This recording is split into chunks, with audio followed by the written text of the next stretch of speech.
Board wheel. That's the thing. Keep evolving.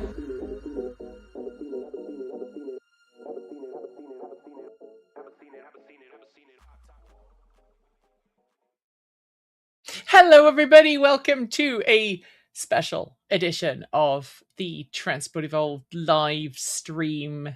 I'm here with Kate. Hello, Kate. Kate is muted. I don't know what's happening here because I think probably my connection is broken. And now I don't know if my connection is broken or if Kate's connection is broken. So hello everybody. I'm just going to keep talking and hope that the connection issue is on my end and not Kate's end. And if Kate comes along and joins in, then the issue will be with Kate. Kate is frozen. Yeah. I don't know what's happening. Kate has frozen, so I'm just going to keep going. That was kind of yes, it's fine. She will join us in a second. So welcome to a live stream of TE.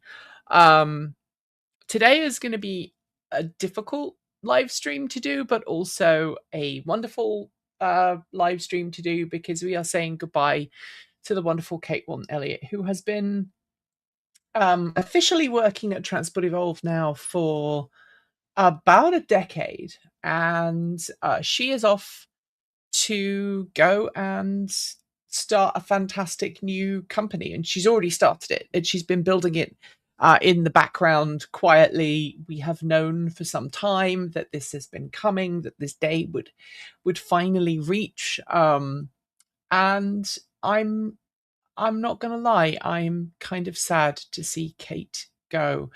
She's just sent me a message, so let me just make sure that that she can. She just said, "My computer locked up. I haven't had that happen since I installed Windows." Hello, Kate. Can you hear me now? I don't know if Kate can, in fact, hear me. Kate, can you hear me? Hi. Hello, can you hear me? I can now. Good. That's just... Literally, like, the stream started and then my computer went 2 frames into it and then just stopped. And I was like, is that Nikki? And then I was like, no, my mouse pointer isn't moving anymore. Well, this is nice. So we did just preface the reason for this live stream rather nicely. Kate, you're leaving us today. I am. Clearly not even bothering to turn up. Technically, you have already left the company, but you're coming back for a live stream to say goodbye and to officially showcase the new cool stuff that you are doing. Today also happens to be TDOV. So it all works really nicely to kind of showcase the cool stuff that's happening. And if you want to know what TGDOV is, look at the QR code on the top left-hand corner of the screen, right about here. Sorry, I forgot that it's all mirrored. And you can point your phone at that and you can find out a little bit more about it.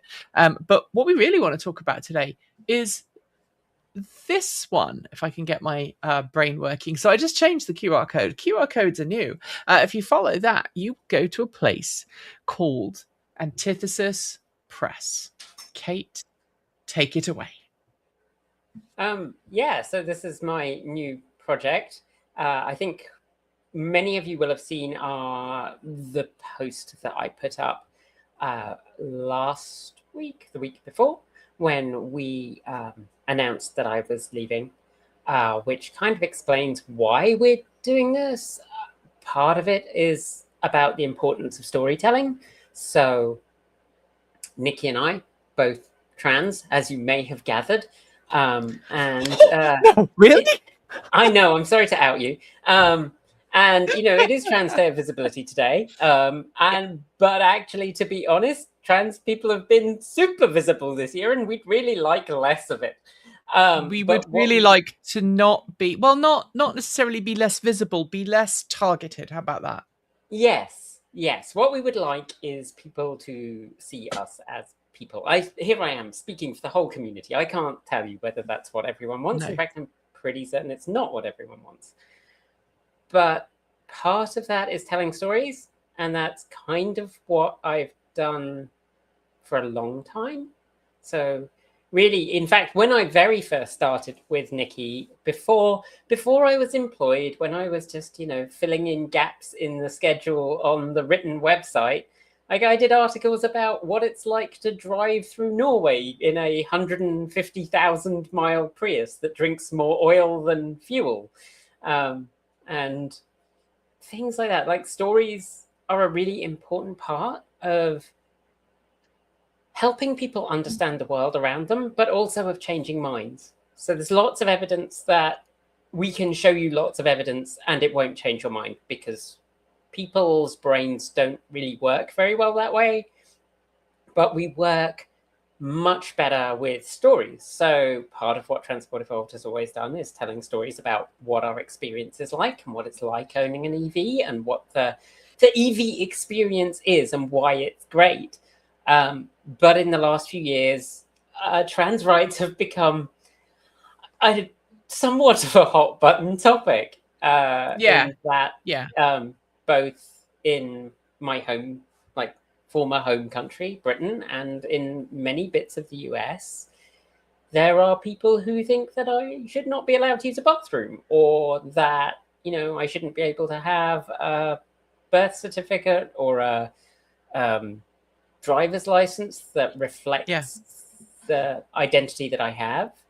And that also say some very, very unpleasant and untrue things about trans people. And so, like the opportunity that I had, where I knew quite a few authors, and I don't have a lot of savings, but I have enough savings to go, hey, I can print books and sell them, and I can put up a website, and I have some plans to open a store in either where I live or in a nearby city. We're kind of debating what we're going to do. And also we have new cats, which you will have seen in the latest video, where Giles decided to make an entrance, an impromptu entrance during the recording of the opening sequence. He actually made several impromptu entrances through that video. And yeah, so that's kind of delayed us opening a physical space. But for the moment, we are selling books. So we are selling books to help normalize and let people see that trans people are just people. We are just normal people. Yeah. Yeah. And also that the stories are fun. Part of our reason to exist is to share stories where trans people get to have fun. People, nice things happen to the trans girl, to paraphrase one of our authors. Yeah. I mean, just to give you to give our audience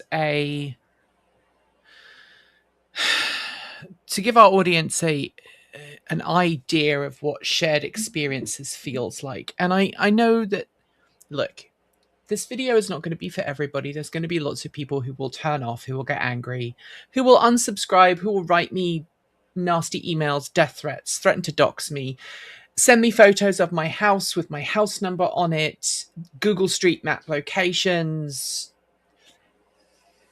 We've had it all, okay? And their efforts are designed to intimidate and scare and try and stop us from just existing. And the media likes to use a lot of hyperbole, and unfortunately, because of the way that rich, wealthy corporations are allowed to control our economic environment and also our news cycles, more and more news cycles are leaning towards the right and taking right-wing talking points and trying to normalize them. We exist in a time where things have changed to a ridiculous level, and there's a kitty. And when you and I first met in 2000, and I want to say 2000, it might have been 1999. Actually, I think it was 1999. It's probably 99. When I was in my second year.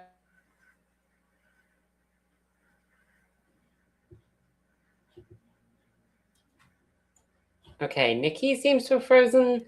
Oh, I did. We both froze. So we're back now. So I was going to say that you and I met, I think it was 1999. We were both still at university. And you ran a support group in the UK, and I ran a support group online for people in the same situation as us. And we hit it off because we had very similar senses of humor. We had very similar outlooks in the world. We were both children of immigrants to the UK. My mum is Canadian. That's how I have my Canadian citizenship. Your mum comes from one of the colonies. Yes, she does. And we both happened to lose our fathers around the same age to the same horrible thing, different variants of the same horrible thing, but the same horrible thing. We both had a love for Morris Minors and weird music, and we kind of hit it off and we became friends. And for the time that I've known you, Kate, and I've been really honored to call you a friend for such a long time, we have got into some silly adventures together. We've made silly videos about Morris Minors. Our first video, I think, is still online. It goes back, Now, you have frozen. So I'm going to pick up for a second. Oh, no, you're back. Yep, we're back. I do apologize. Apparently our rural internet is having a day today. This is the price that you pay when you don't want to give money to people who provide unreliable internet access. And now I just have a local ISP that has been really slow today. My wife was commenting about it earlier. Anyway, I don't know how far we got, but we started making silly videos together. We started working together on silly projects. And back then, your existence and my existence in the world was not in question. People just went, oh yeah, that's Nikki. That's Kate. They have cars. They make videos. And that's the end of it. Yeah, it's such a weird situation because, like, I don't want to look back with rose-tinted glasses at a period that was, like, that had many other issues. Because if you go look at the media from the early thousands, it becomes there were a lot of issues. And if you read any of Christine Burns's excellent books, please go and look up Christine Burns, A Trans History of Britain. Fantastic person, fantastic author. She watches the show. Hello, Christine. She also drives. Hello. Yeah. I'm just going to name check her because go buy her book. It's awesome. She was one of the pioneers of campaigning for legal recognition through her work with her colleagues at Press for Change. They did incredible things. I think somewhere have a copy of the Hansard, which is the gender recognition bill. So Hansard was basically like a transcription of everything that happened in the House of Lords and the House of Commons. And I have that somewhere in my boxes. And those days were very... They were very tough. I mean, like they were interesting because nobody really knew about trans people. Like trans people existed in the sense of you get exactly actually the same reporting as you got today in the Daily Mail about someone who is a cross-dresser, according to them. But yeah, very prurient language. And it was very much focused on people who were in their 50s, 60s, who may or may not have identified as trans if it was now. But the idea that trans people existed, which we have known about, like if you go to the British Museum or you go to Yes. other Yeah. museums, but the British Museum used to actually have a tour of like specifically queer artifacts, and they would talk about like this person in modern parlance, we would consider them probably trans. And going back to sort of Egyptian periods and like before that, we've existed this whole time. But there was this very much this focus on this fascination with people who they could present as being extremely out there, weird kind of thing. And then for those of us who transitioned then, I think young by our era, which is not young by now, there was like a lot of explaining to you. I literally printed a bunch of pages off the internet to hand to my parents so that I could explain what I was, and then they could read it because they had no way of like, they just had no background knowledge for it apart from this stuff that was in the red top papers. And so that like the interesting side effect of that is that you either got people who accepted you or you got people who didn't. But most people outside those who specifically knew you would just assume your identity and didn't question it. Like, they just didn't. It didn't occur to them. You'd be three sheep in a trench coat more quickly than they would go, oh, you're trans. Yeah. And I just want to kind of talk about our shared experiences of like, you were a nurse for many years in the UK. I was a teacher for many years in the UK. There was not any point someone had a problem, had an issue.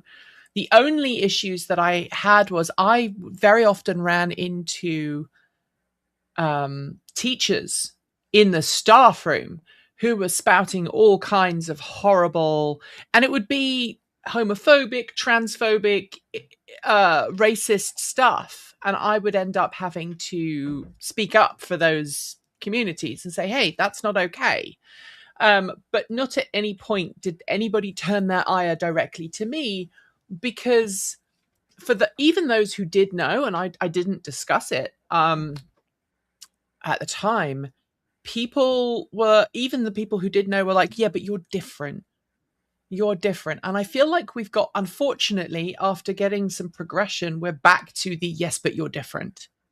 And that's why storytelling and sharing of experiences is so important, because just as I would never dream to speak for the entirety of the British Isles or the entirety of Canadians or the entirety of Americans, God forbid, I don't want to speak for all of the trans community or the queer community. Our stories are different. Everyone's story is different. I happened to go to a really wonderful event in Portland over the weekend. I dragged someone along who is near and dear to us both. I dragged her along, and she did actually turn up and had a lovely time. But I was there also with my beloved, and I definitely it hit me as I was walking around and talking to people. Oh my God, I'm an elder now in this community. I'm an old person. Like, I'm 40. How old am I? I'm going to be 47 this year. And I walked through that. I know. I walked through that community and I went, oh, my position has changed. There is, in some ways, a requirement for me to be visible and to speak up about what's happening, because otherwise people may not realize. And it's something that we talk about in 10 a lot of the time, right? The reason why I do that whole long thing at the end of 10 is not to try and convert people or convince people that I'm right and they're wrong. It's, hey, I exist, and these rules and these issues that are being created by people simply and purely because of hate and because of a need to divert from other things happening impact me and the people I care about a lot. And that's why your your new publishing house is so important. That's why Antithesis Press is so important. And you've been, I also want to make sure that people understand that this is not a sudden decision on your part, is it, Kate? Oh, there's a cat. No, it is not. Sorry, there's a cat going places she's not allowed. My life is now cats going places they're not allowed. No, I mean, we've been talking about me doing this for a while. This is actually something that I wanted to do for a long time, and I just never thought I would have the opportunity. It's something that I actually discussed with my wife. We were originally, my wife and I were talking about republishing sort of semi-lost works from the early 1900s forwards, which was a discussion we had when we got married, like nearly 20 years ago. And it's just sort of floated. Oh, it's not 20. It is nearly 20 years. It's 18. It's 18 years ago. And about 2021, 2022, I was reading an online serialized story, and I was like, this is good enough to be published. I do not see it being published. And I spoke to my friend who wrote it, and I was like, hey, would you be interested? And she was like, actually, funnily enough, I have a publisher, which had happened apparently that week. So that was amazing. But it's also a huge outlier. And it was just that an editor at that publishing house happened to come across it online and was like, oh, this is amazing. A lot of the time. So for those who don't know, I wrote a book. Starting in 2013, I think I finished it in 2023. And then I decided, like, I wrote it for my own entertainment. And then I showed it to some friends after being told that I should show it to some friends. And they were like, no, you should do some work on this and get it published. And I showed it to an editor who I paid. And she, her feedback when I was like, no, I'm just doing this for me. She was like, no, you should publish this. You should try and get this published. It's good. So I started submitting it to publishing houses and editors for publishing houses and agents. And I got back a lot of rejections, but they were the nice rejections where they were like, this is really good, but it is not for us. You just need to find the right publishing house. Yeah. Which one of the most frustrating rejections I got was like, this is amazing. It's really well written. It's not mainstream enough. You really need a publishing house that's queer. And I'm like, great. Because the publishing houses that are queer are very small, and we all have our own little niche. A lot of publishing houses for queer work are very literary, and I love literary fiction. As you can see, I love books. Doors, the replacement doors for a cupboard there. But yeah, I love books. We have like nearly 2,000 books in our tiny little house. And that kind of prompted me to start talking to some other authors about what their experience was. And their experience was very similar, where they had decided to try. They'd got a lot of, yes, this is great, but it's not mainstream. And looking at what was available, I wanted to do something different. That is such an insult, isn't it, to a community? And it's something that we come across too in what we do and what we create when we talk to potential sponsors, when we try and get access to vehicles. What we hear time and time again is, yes, but you're not mainstream. Yes, but you're not, you're not our target audience, which very often are euphemisms for institutionalized isms. Let's just leave it like that. Yeah, and I mean, and it's really interesting because one of the things that we've talked about over the years and looked at is like how EVs are marketed. And the thing is, my experience of other women experiencing EVs is uniformly positive. Like, yes. My mother bought a Fiat 500. She has now had to sell it because they said she can't drive anymore. But she had a Fiat 500 and she is in her 80s and she was like, this is amazing. I just plug it in when I get home and that's it. I don't have to do anything with it. I don't have to go to the petrol station. It's great.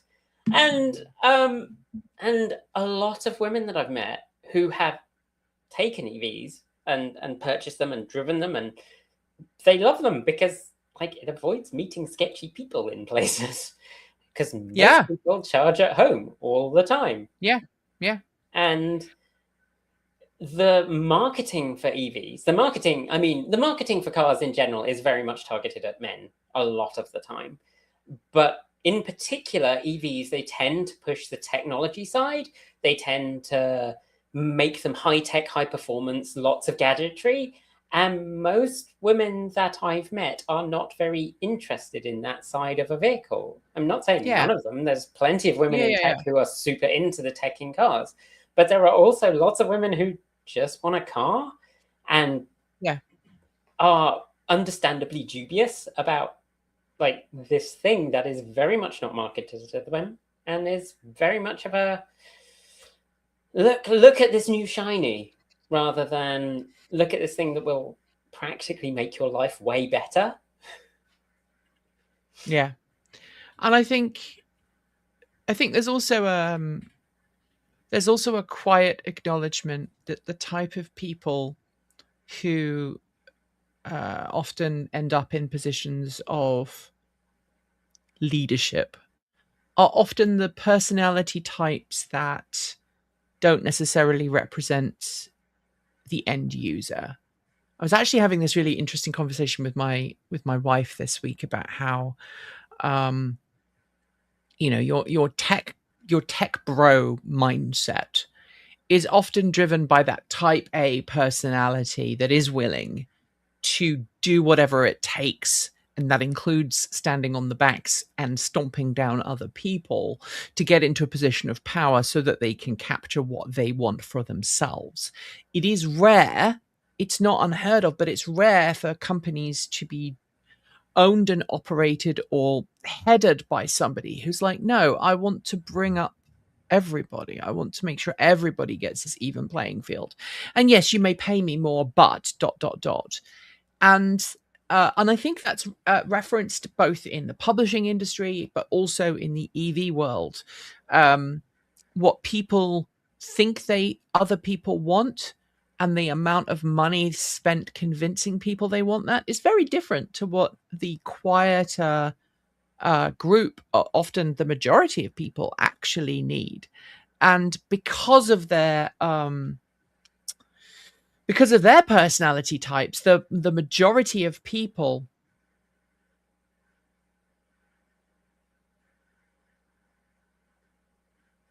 I'm sorry. I don't know how far I got through that. We got up to the majority of people because of their personality types. The majority of people who have a differing personality type, i.e. not the type A personality, are more likely to go, well, I'm not going to kick up a fuss because I don't want to be that person. I don't want to complain. I don't want to make a scene. I will quietly accept good enough, even though I might not like it, but I will accept this car with all this technology in. I will accept this particular, book layout. I don't feel empowered to speak up and say, no, I want that affordable EV with similar things. And Anonymous Freak just said, having worked in tech for 30-ish years, tech bro is an infuriatingly accurate thing in tech. I hate tech bro culture, yet it is everywhere. And actually, Anonymous Freak was sharing in Discord some of that toxic, I'm going to call it toxic tech broness. I was going to say toxic masculinity, but I think it's beyond gender. It's that tech bro culture that women can occupy as well, that can be really frustrating and problematic. So I know that these days we do cover on TE, we do cover more of the queer and the trans existence part of our lives, but that is in reaction to the increasing hostility that exists. And there have been, for the last 25, 30 years, little acts of resistance that I think you and I have played a part in, communities that we've helped build, been parts of actions that we've done. I used to be, I suppose I still am, the voice of a character in an excellent webcomic, whose creator is an absolutely amazing woman who actually now lives in Washington State. And I, 25 years ago, was the voice of that character in some musical collaborations that I did. And that character still lives in me. She's still part of how I think. I wonder, oh my goodness, she's in the chat. Wait, what? I didn't even see you. Hello. That is Jen, the artist of said amazing comic, Closet Space. Hi, Jen. Hey. I just want to say that Jen has become. Jen is an amazing, amazing woman, and she has recently got involved in politics in her local community, and I'm so proud of what she's done to lift voices, and it's brilliant. So yeah, look, I would like nothing more than to just make videos about EVs and cool tech and all of that. But when people bring the fight to your door, when people are at your door with pitchforks, metaphorically, it doesn't seem like the done thing to roll over and say, come and get me then. It feels more appropriate to stand up and go, no, you know, be Gandalf with the Balrog. You shall not pass. I think, though, to an extent, like, we have been visible as queer on Transport Evolved certainly since I joined. Like, we've just not. Yeah, we haven't fitted in with a cis heteronormative world. I don't think I ever have. No, but we haven't ever. Like, the way we've tried to include it more as time has gone on is that mostly we've made jokes about it. Like, yes, it's mostly been like some crack about something that happens to, you know. I see what you did there. Crack. Yeah. So we've made jokes about it because it's so stupid that anyone cares. But the thing is, a lot of the time, people are like, oh, you're pushing your identity in my face. And the reason that they say that is that you mention you have a wife. I mention I have a wife. And they're like, you're pushing my identity. And you go, wait, if I was a cishet white guy and I said this was my wife's car, would this comment have drawn... Would it even have hit and registered on your radar? No, it would not. And that's because these people have nothing better to do with their time, apparently. Yeah, and you know, I'm not gonna lie, I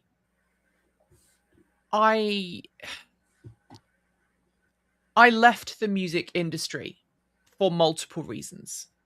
And I have become more open about this as time has gone on. But I started playing music when I was 5, okay? Music was the way that I dealt with what I now know is ADHD, but also how I dealt with being me, like existing. I grew up in a family where my gender identity was never discussed and never forced. I was just a child of my parents. And I'm not saying my parents, you know, did anything in particularly different. They just allowed me to exist. Like, if I wanted to play with trains, which I love playing with trains and tractors, great, I played with trains and tractors.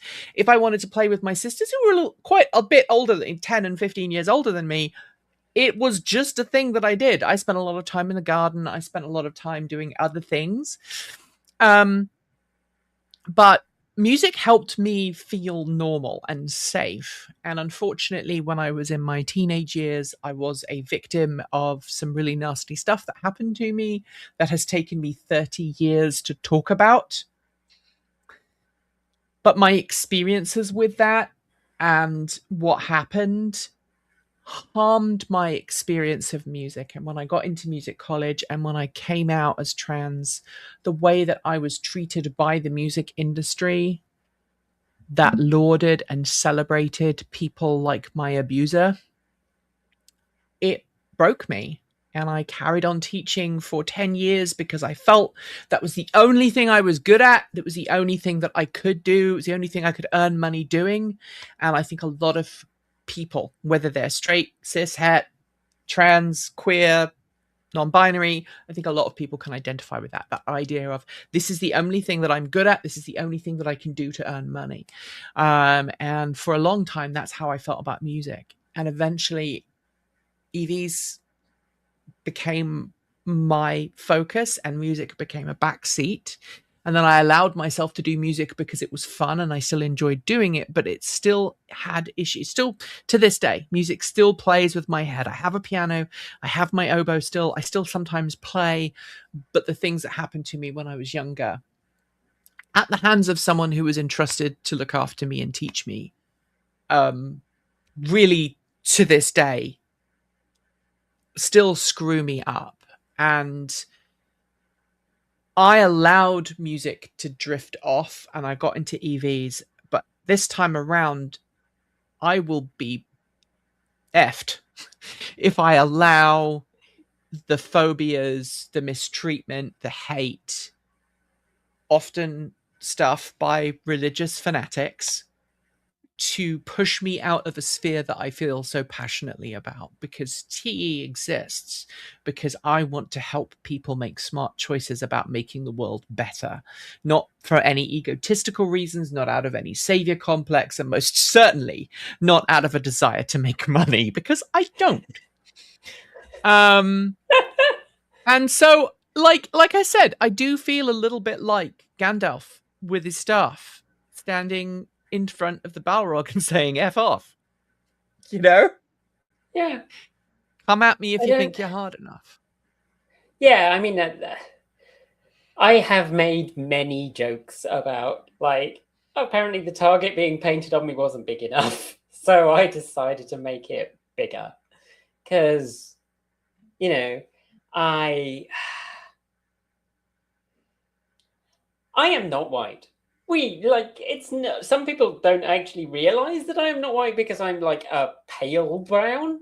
And so I kind of pass for maybe Mediterranean, particularly in Europe. People are like, oh, which bit of Europe are you from? And I'm like, well, England.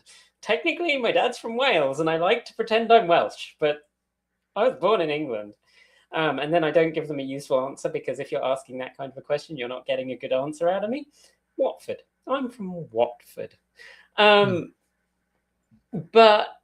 like the kids at school knew I wasn't white. That was very apparent very early on. Like, I got called Packy and all sorts of fun names when I was in primary school. And that went on my whole life. Like, I have... In fact, you took someone to court.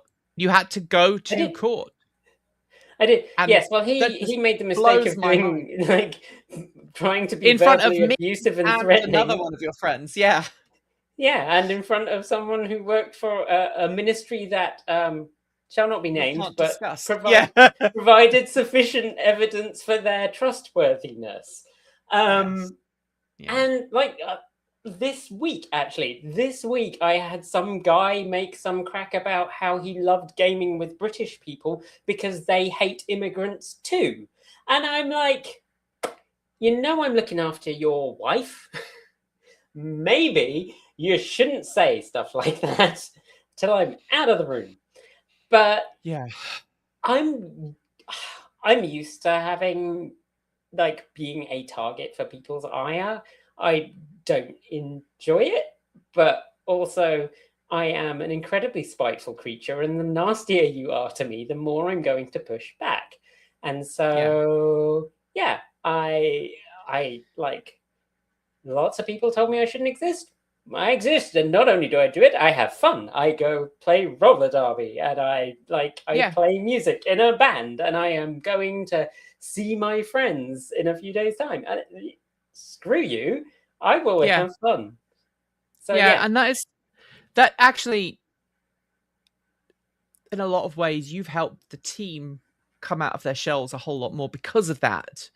And I think the thing that really kind of irks me about the situation that we find ourselves in is that people have decided, often for very arbitrary reasons, that they've learned from Fox News or the Daily Mail or insert name of their local, or J.K. Rowling. Let's be honest. They have learned that this person is bad because X or Y or XXXY. Let's, because they've got some high school idea of what genetics is, and they of what science, right. And scientific literacy being what it is, and people kind of look. This is exactly what happened in the 1930s in Germany, right? The idea that there's this group, we don't like them, we're going to blame them for everything, and we're going to make it difficult for them to exist. And again, let's talk about some of the stuff that's been going on in the last week. I want to add a trigger warning here. I want to pause for a trigger warning because I know that a lot of people are going to find this difficult to deal with. But I also know a lot of other people are going to tell me in the comments, well, you don't have any of your rights threatened. The next state over from us, thanks to geography, the next state to our east, it's the same state for both of us. It's Idaho. They are in the process of preparing to get the governor to sign a ban on bathrooms. And the bathroom ban in Idaho, if it becomes law, will be the worst in the nation. It will criminalize any individual for walking into a bathroom that does not appear to align with their sex assigned at birth. And it's targeting trans people, but of course, it will actually not police trans people. It will police gender expression, and it will police expression.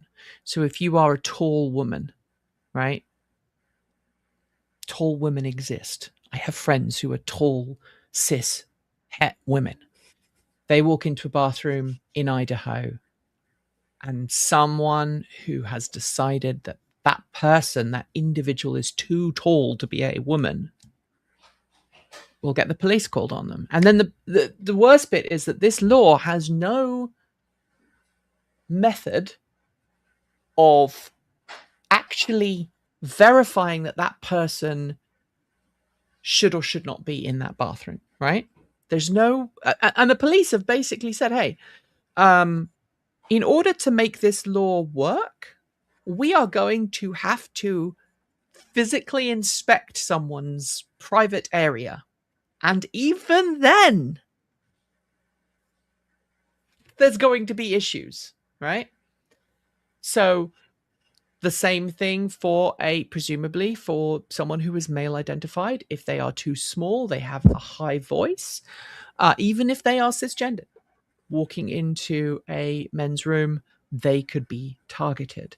And that's before you talk about all of the male identified persons who, for whatever reason, cannot use a urinal. There are medical conditions that make standing at a urinal difficult, either because they have limited mobility, they may have a neurological condition that means that it's very difficult for them to stand in one place for a particular length of time. They may have a condition that makes them physically tick, like Tourette's or some of the other conditions that have similar physical issues or balance issues, it becomes a policing of the general population, not just trans individuals. And I think as the rule goes, if you are caught, the first time you're caught, you could be fined or put in jail for up to a year. The second time, if you are caught, if you do it again, it's up to 5 years in jail. If they catch you a third time, it's life imprisonment. Now, to use the phrases that my mum would use, and apologies if this is politically inappropriate, but I don't know if it is. My mum would say this. She would say, wait, they are making the penalty for going to the bathroom larger and longer than somebody who is a child diddler. Mm-hmm. There's a reason for that. Have a look at the files and you can see what the reason is. Yes. And, people don't carry a birth certificate with them. I have stopped carrying a purse. I hide my driver's license behind my phone. That's the only ID I carry with me. It's a distraction. It's a problem. But how does it apply to TE, right? So TE, we've got to a position now where flying is problematic for us. I have been harassed more times than I would care to admit at the airport by people. If I am wearing comfortable clothes, i.e. baggy hoodie and whatnot, people don't always gender me correctly. But also, I have an implanted device, which means I have to go through a slightly different line at the security. And I also carry an external defibrillator. And they hate that. And they single you out because you're making their life more difficult just by existing. And so I try not to fly. I did fly down to the Bolt event, and I was, Vi will testify, I was in a state of panic the entire time. So we now drive, but we don't drive through Idaho anymore because of that ban. We can't go to Utah. In fact, if I bring up a map, do we know how many states are safe now? I don't know. I stopped looking. It's too bad for my mental health. Yeah, it is. It is too bad for our mental health, but at the same and it's point, very right, okay, the difficulty is there are, and I'm not going to name names because that's not useful. But there are people who make their living from clickbait directed at trans people, telling you how terrible things are, and they never really give you any information about, like, this bill has been introduced. How likely is it to pass? Because crappy people introduce crappy bills all the time. And then it's very hard to track down, did this bill pass? Did this happen? Is this actually something that's realistically a risk? And that's a problem actually outside of the trans community as well. I just want to highlight this is a general political problem right now. So many people are into the clickbaitiness of stuff that they don't actually dig down. That's how platforms get their money, is clicks, so they don't really care. And also, a lot of journalists aren't really journalists anymore. They are reporters. They report the words without actually putting any context on them. It's very annoying. It's just ridiculous. And, it's horrible to see. And that obviously extends to people who are outside of gender binary as well. People who are who have no gender, or people who are non-binary, people who are of a fluid gender. They all have those same issues. But it also, let's not beat about the bush, Kate. It's also about misogyny, and it's also about racism. Yeah. I mean, so a black woman with short hair, whose hair is naturally short and curly, is more likely to be targeted than a white woman with long blonde hair. I mean, we talk a lot. I think there's a lot of talk at the moment about comparing the US to the 30s in Germany, and it is not an invalid comparison, but you can also just look at the US's own history, or you can look at Britain's own history and go, oh, we're back there again. This is, yes, not that we ever got very far from these places, but you can. And I think since we're going there, like, one of the things that has always been true and is staggeringly obvious when you look at the history of it is that trans people, particularly trans women, are like a hugely undermining factor to patriarchal dominance. And when you look at, like, so if you look at, I went to England a few years ago when there was the April Ashley exhibit in the castle in the book town whose name currently escapes me, which is terrible given what I do. Anyway, so where she lived. England, I've forgotten the name of it. Or Wales, it's in Wales. It's sort of, it's Wales? Right on the border, Welsh, but it's just into border. Wales. Yeah. And they had an exhibit about April Ashley. And if you don't know who April Ashley is, she is a trans woman from the 60s, I think. And before that point in Britain, if you were trans and you came out, everyone was hey on why. Thank you. Hey, that's it. Thank you very much. And I think people were even able to get like replacement birth certificates and stuff like that. It was just considered as like an anomalous medical condition that you had, and you had treatment and off you went. And there was a lot of newspaper reporting of like, oh, look at this. This is weird. This man became a woman.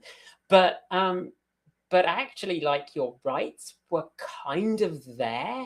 And then she had the misfortune to want to divorce her husband, who was a lord, I think. He was certainly sufficiently high up in the peerage. And they did not like that. And suddenly trans rights went away.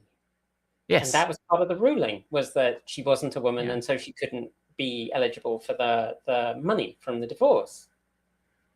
And so I like, that's part of why we get targeted so much, is because it kind of undermines the narrative that being a man is all fired and great. And some people it is all fired and great for. If you're a man, it's great, but if you're not, then it's not good.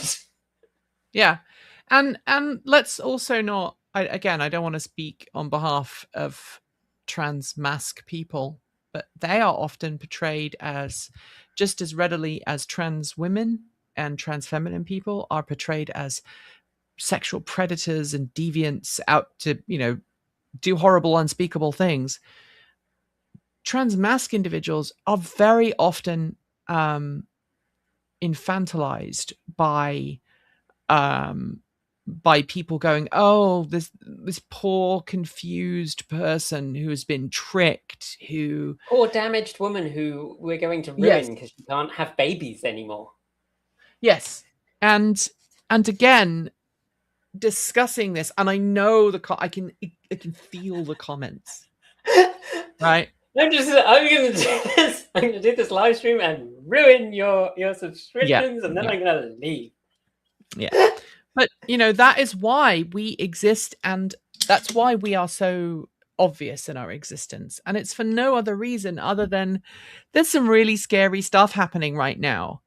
And I made a post on social media the other day.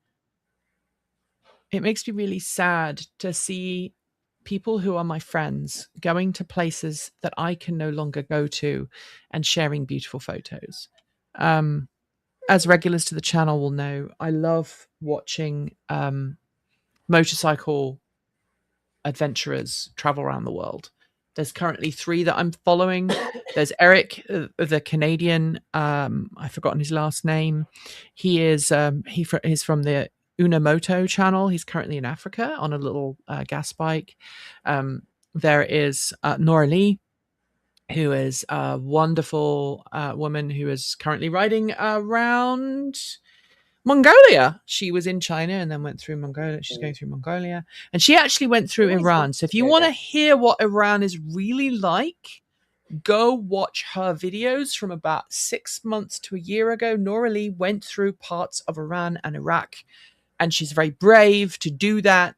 She was able to circumvent the rules, so she was able to ride a motorcycle. Yes, she did have to wear full covering, but she actually opened my eyes to what life is like in some of the communities that are currently being bombed because of a reason that they had no part in.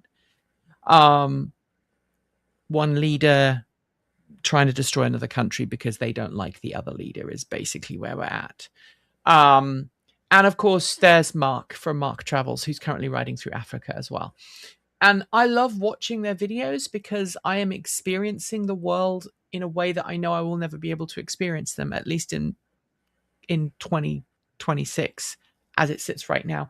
And probably I will never be able to experience, because I now have enough health concerns that, for me to travel around the world with a heart condition that is potentially fatal is just not something I could easily do. But I love watching and seeing how these communities, but I also want to remind people, talking about Iran, that history reminds us that things can change. And sometimes they change for the better and sometimes they change for the worse. I think a lot of people, especially younger generations, and I don't want to be that old person, but I think a lot of people forget that Iran was actually at one point one of the most progressive parts of the Middle East. Yeah, ask Women. what happened to the country then. What? Sorry? Ask why the regime changed. Yeah. Well, exactly. Sorry?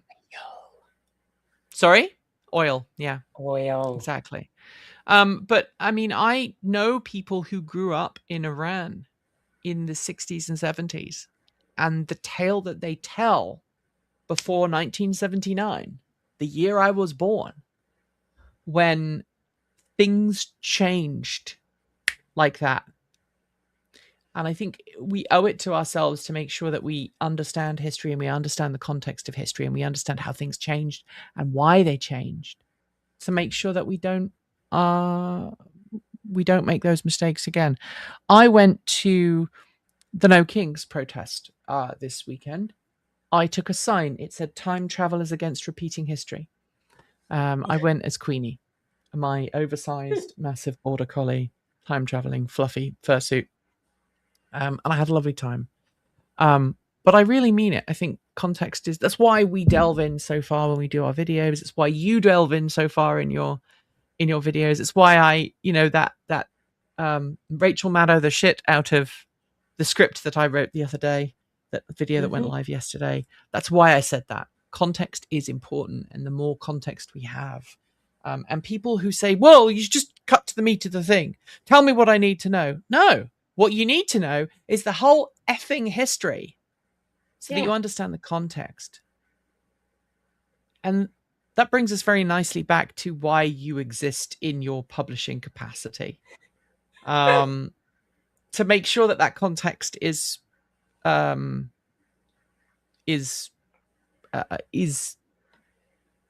continuous, that there's a continuity of that context in a world where voices are being shut out and closeted.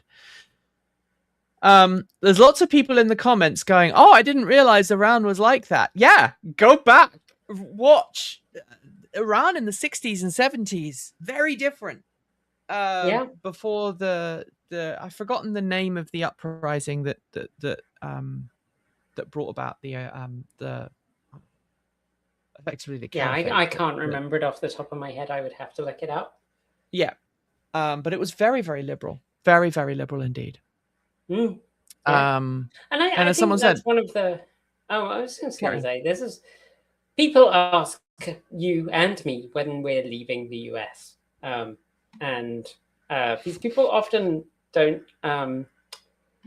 they lack insight into how bad things are in the UK at the moment, because both Washington and Oregon have better laws and better healthcare for trans people than the UK has, or indeed has possibly ever had, because the NHS, if you ever feel the urge to learn what it's like being trans, go and watch the Philosophy Tube episode about Abigail Thorne's experience of trying to get treatment on the NHS, because yes, you are upside down. I know. Okay. Is it leaving time? Okay. Because it's terrible. Like, I can share my 20 years ago. No, more than that. 25 years ago, when I wanted treatment on the NHS, my local GP was like, sure, we can put you on the waiting list. In the county, they refer one person a year to the waiting list at Charing Cross. You should be seen in, I don't know, before you die, maybe.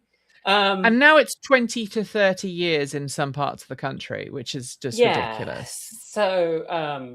So people lack that context of things in Britain are really not great right now. But also, when we moved from Britain to here, we did so for many reasons, but one of the reasons was things looked kind of sketchy in Britain and they looked more stable here. And it turns out, and we did the same thing, by the way. We did the same thing here. Well, no, I don't think we were wrong. I think we were one election away. And, I've been talking to friends and family about this, and people keep saying, well, now you've got your Canadian citizenship. When are you moving to Canada? And I go, well, moving to Canada is now possible for me. My wife could come with me. Interestingly, my wife is unlikely to ever get to the UK again, even though she went to the UK on a highly skilled migrant program and got indefinite leave to remain. She's been out of the country now for 10 years, and the chances are they wouldn't let her back in, which that's not going to happen. That's not workable. My wife can move to Canada with me. I can sponsor her as a Canadian citizen. Financially, I can't afford to do that. I would need to raise probably about $100,000 to actually make that happen.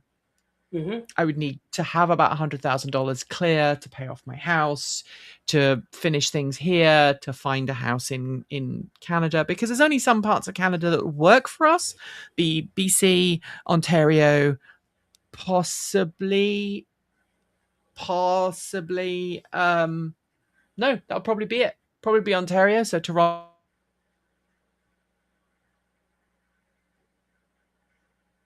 Just waiting. Probably be Toronto. It's Toronto, Kate. It's not Toronto. It's Toronto. I know it's Toronto. I was told that when I went there. They were like, no, you don't pronounce the T. Like, okay. But the thing is, look, my cousin lives in Alberta, and she has said quite openly she's fed up with the crazy stuff that's happening in Alberta right now, and she's actually looking to move to BC. But the cost of living in BC is crazy. And then there is also, on top of that, like you say, we live in reasonably safe states. Our governor in Oregon said, I'm not going to, as long as I'm governor, we're not allowing this crazy policy making from the federal government to affect our residents as best as we can. We want to try and protect our residents, all our residents, regardless of their religion, where they're from, what language they speak, and I think, God. My point is, I went to this No Kings rally on Saturday. 8 million people in America went to the rally. And I think we are starting to see from elections that people are fed up. And one thing that we have that the 1930s in Germany didn't is that we have a really easy way for people to communicate that doesn't require sanctioned pathways.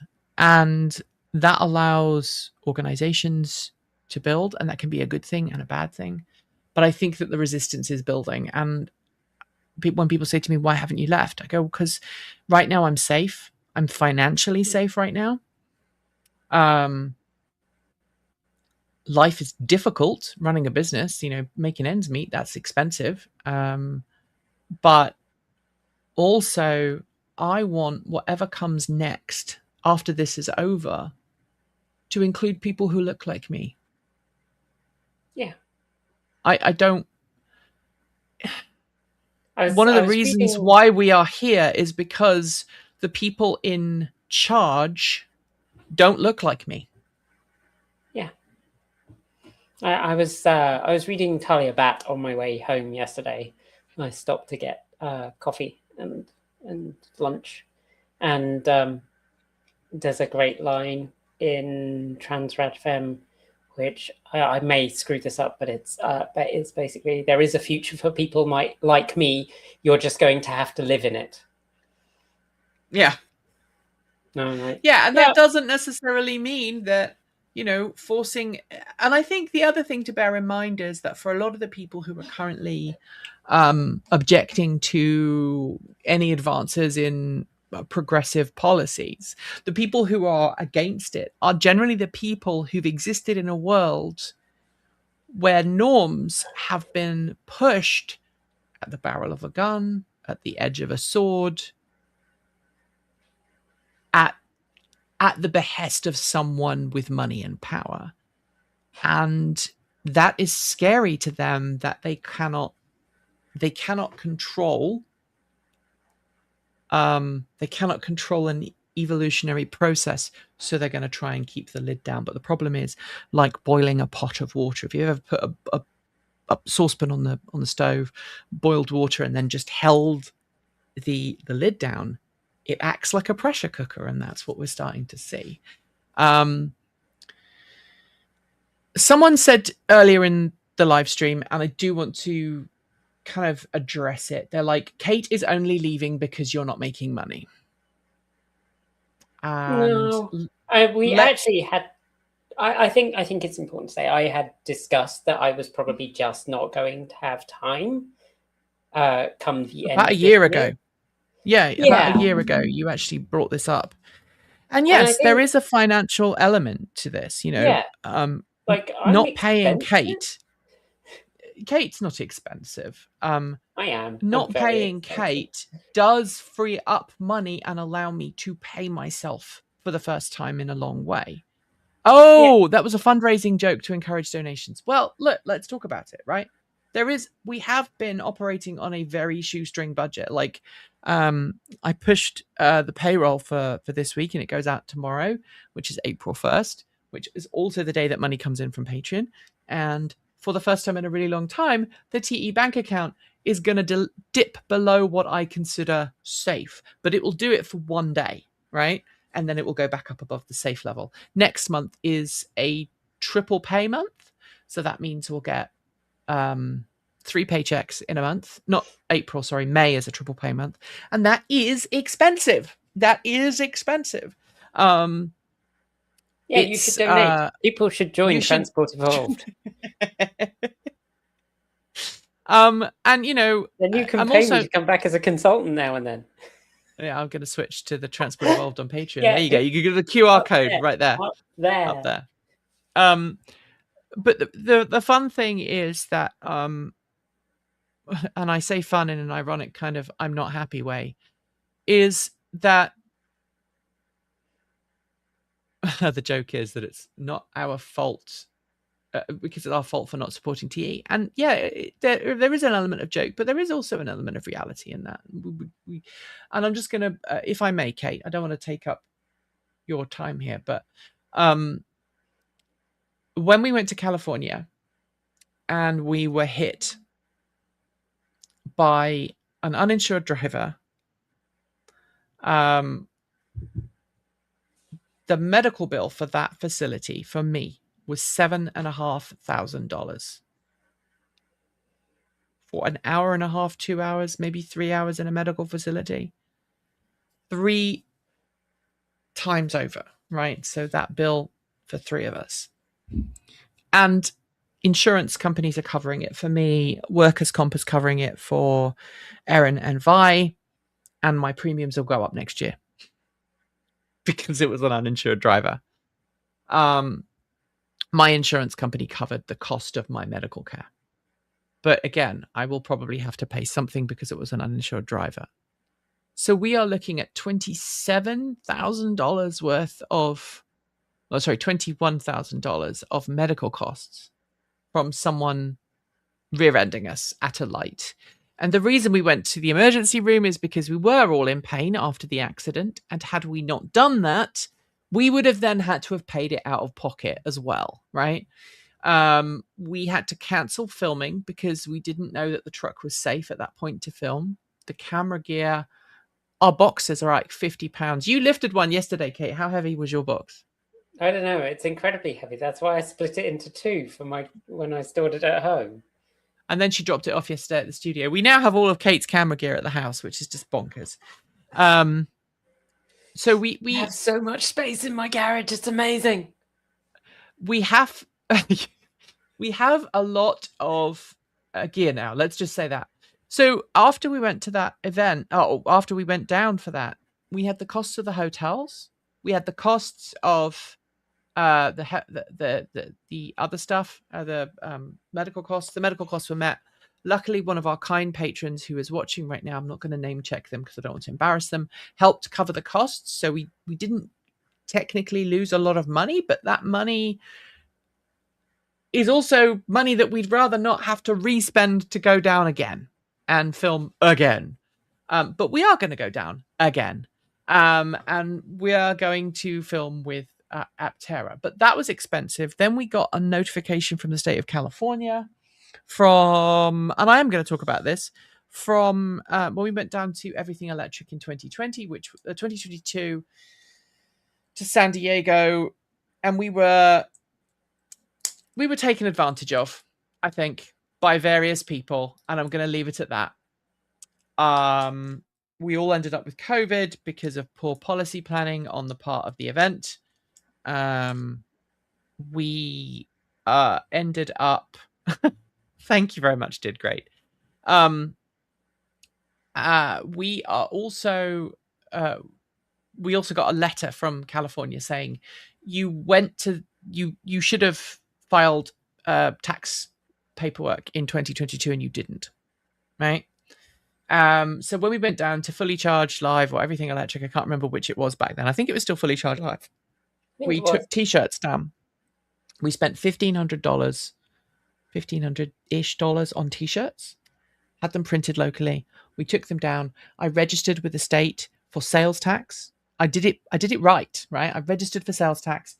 I registered for a payment processor, which I've only just been able to cancel 4 years later. We registered, we sold t-shirts, we paid the sales tax immediately after we left and got back. And I was under the impression that that was all we needed to pay. But California's like, no, because you sold t-shirts in our state and you earned money in California, you have to pay income tax for the state of California. And so we just had a check cashed for $1,500 on sales of $3,000. So just think about that for a moment. We spent $1,500 on t-shirts. We had $3,000 of sales. And of that, we had to pay $1,500 in taxes to the state of California. That includes the tax and then the back tax, because nobody told us we had to do it. And I'm waiting for California to reach out and tell us we owe more money. We made no profit. But it also meant that our bank account has got very, very low because the money has not come in yet. And it is horrific. It is horrific. And so off the back of that, and off the back of the fact that Kate has, been planning this for a long time, we sat down, we had a chat, and we decided that now would be a good time for us to do the thing. Kate has been behind because of Transport Evolved in some ways, and because of cats. And now mostly cats. And so now we're gonna be doing split stuff. So Kate is gonna be still coming back and doing stuff. She wants to do the Morris Minor stuff. I've actually left you a box for that, right, Kate? The power supply. Oh, yes. You've let me keep borrowing the 200-volt power supply. I need to get out there. The garage is a state again. Anyone would think I have ADHD. because Yes. it's chaos. But yeah, I wouldn't know anything about that, Kate. No, your desk is always, all your desks are always very organized, beautifully so. Mine is very clear most of the time because the cats like to test gravity. And How many cups do you have on your desk? 2. Yeah, 2. One for hydration and one for flavor. This is actually water. It's just it has a lid because otherwise, if I walk off, then it goes on the floor, and then it is not. There is water everywhere. Yes. Giles likes to test gravity. He's very fond of checking that gravity is still on. Yes. This, I think, is because he falls over off things a lot, and he'd like to know if it's a good time for him to jump. Yes. Someone said I'm chaotic good. I am chaotic good. That is my handle online. I need to get back into a D&D group. That is the alignment I definitely generally chaotic take. neutral at best. No, I'm chaotic good. I am generally chaotic good. I am driven by a desire to do good things and right things, and then we go from there. So outside of your new fancy company, what else is on the cards, Kate? Roller derby. I am working towards being contact approved, which is why I have quite so many bruises and have spent quite so much time falling over. I can almost, funnily enough, the thing I'm really terrible at. Do you know what I'm really terrible at in roller derby? Go on. Transitions. Yeah.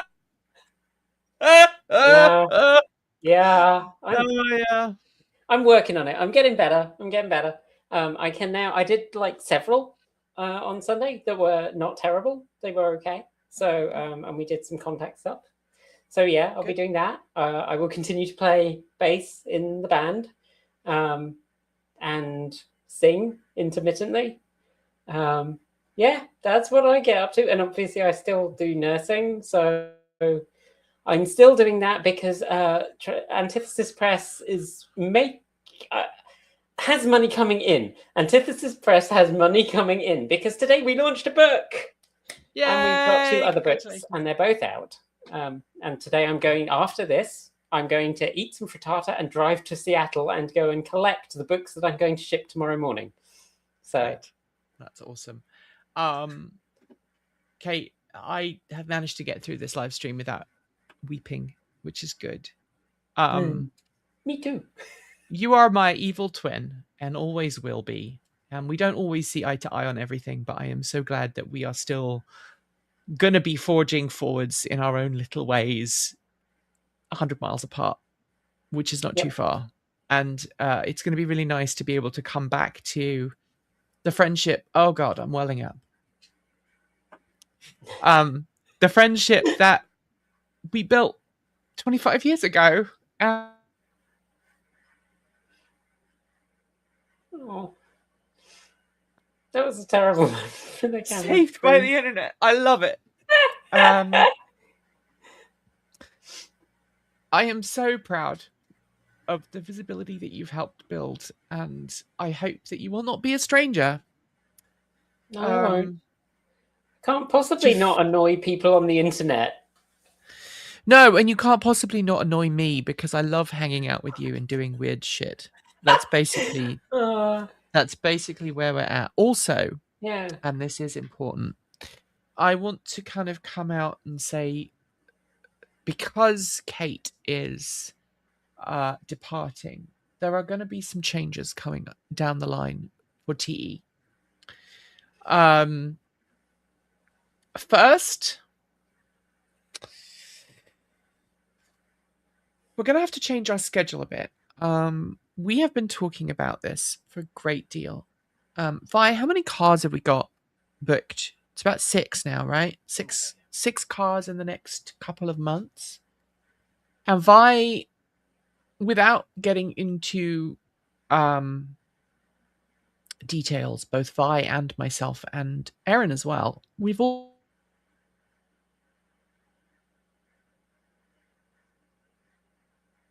great is not that being we our are at this friend point where it's today. just doing this. It's not being our friend today. Kate, where was I? Vi and myself and Erin have all been pushing ourselves too hard. Like, too hard.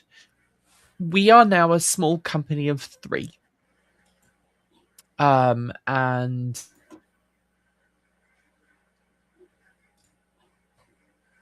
broken. We are back. Kate will still be in the Discord. Yeah. I want to just say, so I'll try and keep this up as sensibly as I can. Erin, myself, and Vi have all been pushing ourselves too hard. There's only 3 of us.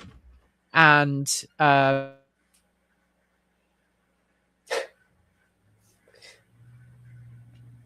internet is just being a dick today. It is.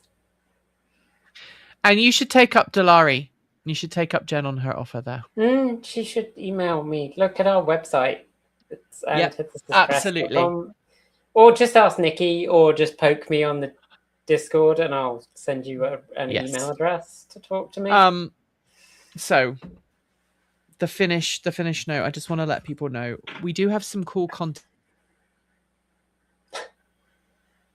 She does have some cool content coming up. I actually don't know what it is right now because I no longer have the next count, but she does have some cool content coming up.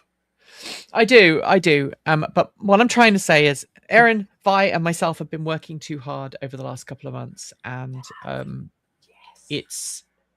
it has been affecting my health. So to give you an idea, on Sunday, I actually kind of ended up not collapsing per se, but I definitely ended up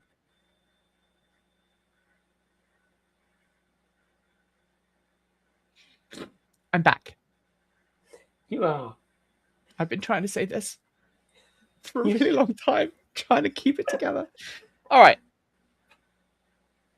We're going to be changing our publishing schedule.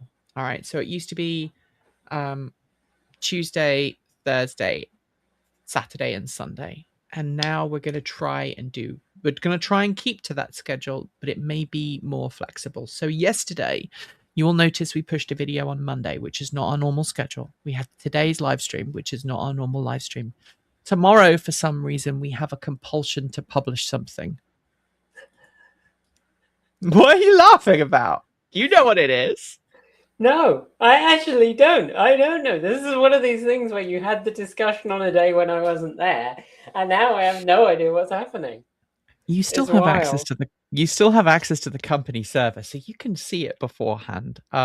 Kate's going to stay in the Discord as well, by the way. Yeah.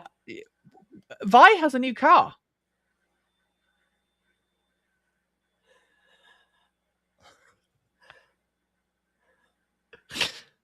Okay.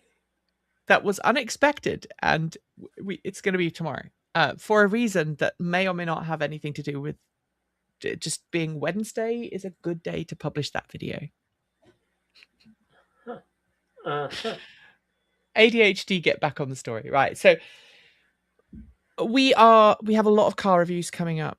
When we make these car reviews, it takes Vi a week to film all of the stuff, and then it takes a week to edit it. And Vi is very good at the whole video editing process, but it takes a lot of time to get it out the door. Secondly, multiple team members, including myself, are dealing with health issues that are impacting our ability to work normally. I actually had a little mini collapse on Sunday. I'm fine, but it was my heart going into weird rhythms, and I just sat down in the middle of an event. It is tied to me getting more exhaustion than normal. I am fine, but I am starting to realize that even though I'm now much more fitter than I used to be, because I work out every day and I do all of that, the medication that I'm on to stop me from dying also reduces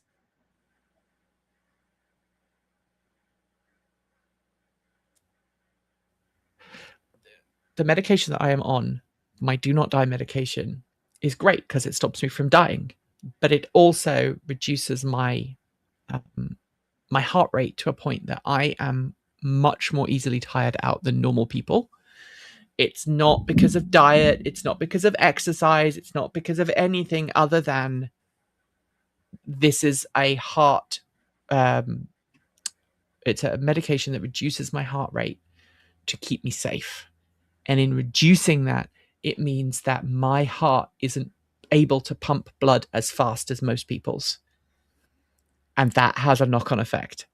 Was that a smart way of putting it, Kate? Yeah, that's good enough. And so there is a lot of yes, I'm on beta blockers. I don't know if you can see I have my little Medi alert bracelet there. But for many years now, I have been fighting to try and hide it and try and just be normal. And I've now got to the point where I am really suffering physically and mentally, and I want more space to just be able to create. Less space, less time worrying about meeting deadlines. 10 is not going anywhere. 10 will happen every week. There's 1 week, I think, where it won't happen. There's 1 week, I think, where I'm going to be a giant animal for a weekend. And so I probably won't do a 10 that weekend. But all the other 10s are going to stay. Our reviews are going to stay. And our other content is going to stay as well. But there's a lot of stuff that happens behind the scenes that I've not been able to do, like this. I need to make a block to mount this to the thing. And with only me in front of a camera now, I need to take time out and work on that. And that's 2 or 3 or 4 or 5 days worth.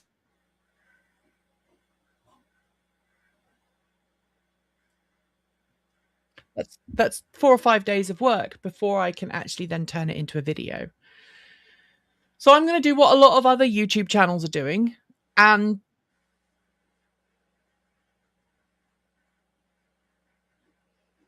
connection today. This internet connection today can go screw itself. Anyway, I think the message has got through, right? Yeah. Everyone's doing it.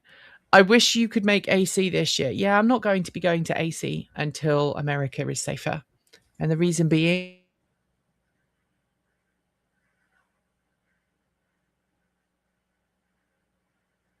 okay, this is a ridiculous effing stream, and I'm starting to get angry. Shall we call it? Should we call it? Thank you, Kate. You're amazing. Thank you, everyone who supported the channel. And I hope you'll continue to support us. But if you want to leave, I'm okay with that too.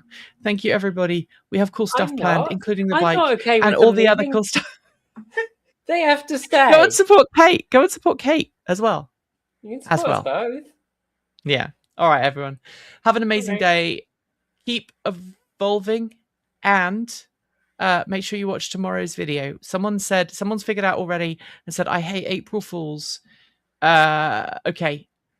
But it's going to be a good video. It's hilarious. I promise. Keep evolving. Thank you, Kate. Bye. Bye.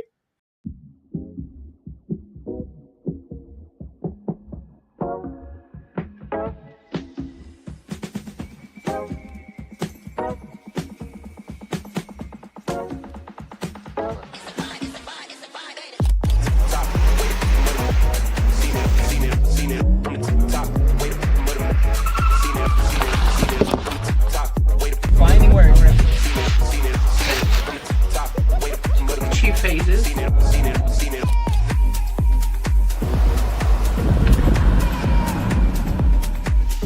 it up.